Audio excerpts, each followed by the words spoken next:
हम सबके दिल में से एक बात है। भैया बोलिए भारत माता की जय। जय श्री राम। जय श्री राम। जय हिंद, जय भारत। Happy birthday Modi ji. क्या बात है। हमनी के हम सब भाई मिल के अपने देश के रियल हीरो, अपने देश के राजा, देश के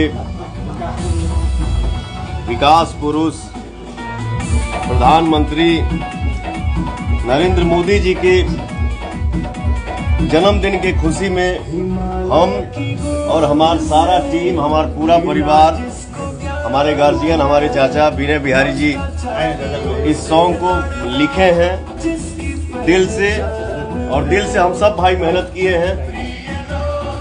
तो मोदी जी के जन्मदिन के खुशी में हमनी के गाना बनौले बानी जा, गौले बानी जा, लिखले बानी जा।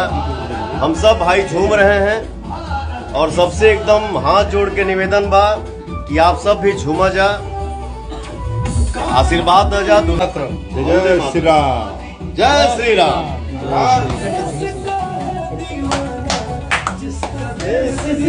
फॉलो बढ़ा फॉलो